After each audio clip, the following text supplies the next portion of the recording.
톨스토이 단편선 중 두 노인을 소개합니다. 두 노인이 예루살렘으로 성지순례를 떠나기로 약속했습니다.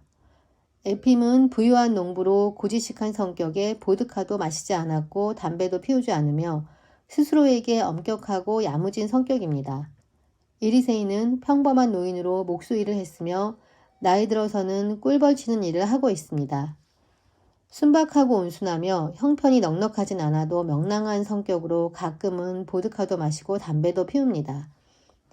오래전부터 함께 성지순례를 떠나자고 약속했으나 늘 분주한 에핌 노인이 집을 새로 짓기 시작하며 더 바빠져서 떠나지 못하고 있던 중에 두 노인은 어느 축제일에 우연히 만나 통나무 위에 걸터 앉아 이야기를 나눕니다.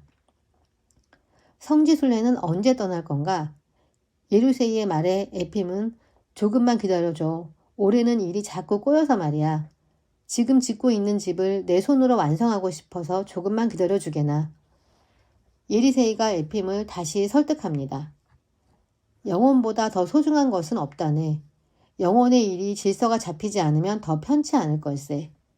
어쨌든 약속한 거니까 축제가 끝나면 바로 떠나자고. 그로부터 일주일 후 두 노인은 떠날 준비를 마쳤고 에핌은 돈이 많으므로 100루블을 바로 마련했고 예리세이는 벌통을 팔아 70루블을 마련하고 가족들에게 부족한 30루블을 받았습니다.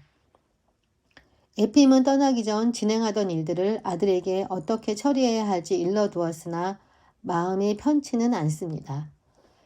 예리세이는 가족들이 각자 좋은 대로 하면 된다는 생각에 아무 말 없이 가벼운 마음으로 출발합니다.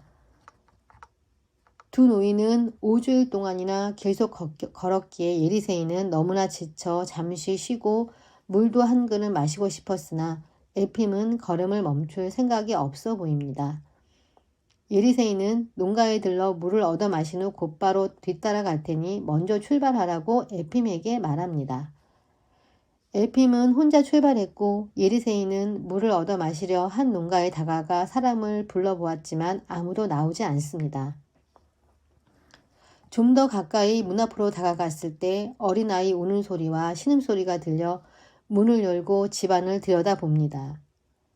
집안에는 사람이 있었으나 병들고 배고픔에 힘없이 앉아있거나 쓰러져 대꾸도 못하고 있었고 어린아이는 배고프다고 울고 있는 것이었습니다.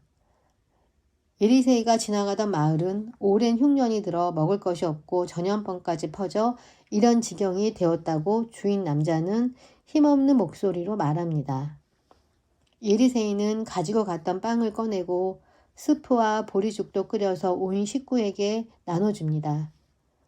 가족의 딱한 사정을 들은 예리세이는 친구를 따라가야 한다는 생각을 버리고 그 집에 사흘을 머물며 가족들을 돌보게 되었고 가족들이 차츰 건강을 되찾아가고 있는 것을 보며 예리세이는 생각에 빠집니다.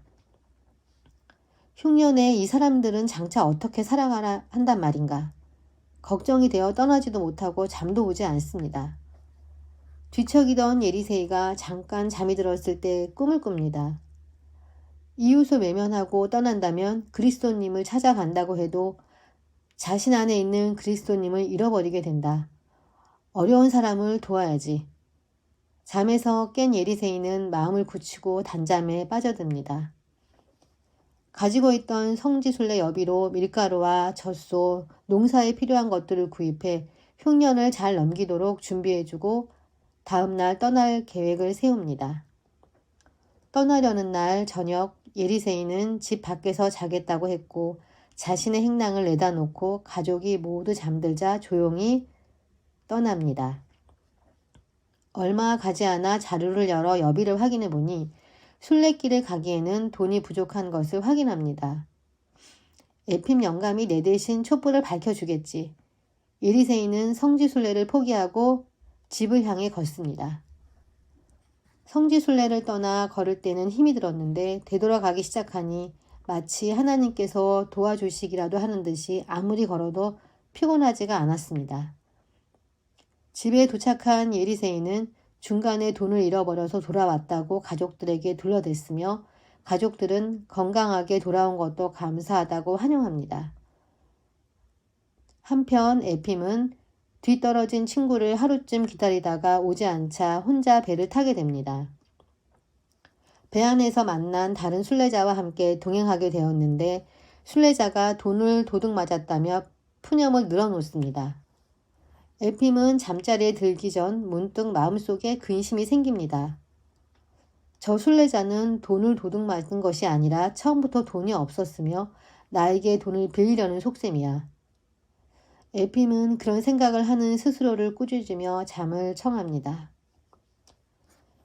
에핌이 배에서 내려 기도를 드리기 위해 회당에 도착하자 많은 사람이 맨 앞자리로 나아가려고 줄을 서 있었고 좀처럼 앞으로 다가갈 수 없을 만큼 순례객이 많았습니다. 정면을 바라보며 앞으로 가려는데 에리세이 뒷모습과 똑같은 노인이 맨 앞자리에서 기도를 드리는 것을 보고 나보다 먼저 도착했을 리가 없는데 생각하며 문 밖에 서 있다가 에리세이를 만나려 했으나 끝내 보이지 않았습니다. 다음 날도 기도를 하기 위해 찾아간 성당의 성화 아래 그리스도관 옆에 에리세이가 서 있는 것을 보았고 사람들을 해치고 앞쪽으로 다가갔으나 에리세이의 모습이 금방 사라졌습니다. 에핌은 예루살렘에 6주간 묵으며 기도드리고 그리스도관 옆에서 새 외투에 도장을 찍어 받기도 하고 도장 찍은 외투는 죽을 때 수의로 사용한다고 합니다. 요단강의 물을 조금만 병에 담기도 하여 집으로 출발합니다. 돌아오는 길에 에리세이와 헤어졌던 마을 근처에 이르렀고 친구와 헤어졌던 집을 찾아 소식을 물어볼 겸 들러보기로 했습니다. 물 한 잔 마시려고 찾아갔을 뿐인데 집 주인이 집 안으로 들어오라며 씻을 물을 주고 죽과 우유도 내어주며 극진하게 대접해주며 말합니다. 우리는 순례하시는 분들을 대접하지 않을 수 없습니다. 어떤 순례자께서 우리에게 이 세상은 사랑이라는 걸 가르쳐 주셨으니까요. 우리는 그 분이 인간이었는지 천사였는지도 모를 정도라고 말하며 잠자리도 마련해 줍니다. 에핌은 자리에 눕기는 했으나 잠이 오지 않았고 에리세이에 대해 전해 들은 말과 예루살렘에서 3번이나 에리세이를 특별 상자에서 보았던 일이 머릿속에서 떠나지 않습니다. 에핌은 생각합니다. 그렇구나. 그 영감은 여기서 나를 앞질렀던 것이다. 내 정성을 하나님께서 받아들이셨는지는 알 수 없지만 그 친구는 하나님께서 쾌히 받아들이신 것이다. 에핌이 꼭 1년 지난 봄에 집으로 돌아왔을 때 아들은 술에 취해 있었고 지시해 놓은 일도 마무리되지 않은 것을 보고 화가 나서 아들을 책망하자 아들이 말합니다. 아버지께서 아무 데도 가지 않았으면 좋았을 것 아니에요. 아버지는 성지순례를 한답시고 돈을 잔뜩 가지고 갔으며 제가 조금 쓴 걸 가지고 에핌은 화가 나서 그만 아들을 때렸고 속상한 마음에 밖으로 나갔다가 에리세이의 아내를 만나 이야기를 나눕니다. 우리 영감은 오래전에 돌아왔어요. 하나님 덕택으로 무사히 돌아와서 온 식구가 경사가 난 듯 좋아했죠. 글쎄 아들이 어찌나 반가워하는지 아버지가 안 계시니까 집에 빛이 꺼진 것 같다면서 말이에요. 대화를 하는 도중에 에리세이가 걸어오며 에핌과 만나 서로에게 이야기를 시작합니다. 에핌은 돌아오는 길에 물 마시러 들어갔던 그 집에서 들었던 이야기를 하려는 순간 에리세이는 허둥지둥 손을 내저으며 그 이야기를 하지 말라고 합니다. 만사가 하나님의 뜻이야 에핌. 하나님 뜻이고 말고 자 안으로 들어가세나. 그 이야기를 더 못하게 하고 다른 이야기로 말을 돌립니다. 에핌은 그 농가 식구들의 이야기도 예루살렘에서 보았던 이야기도 하지 않았습니다.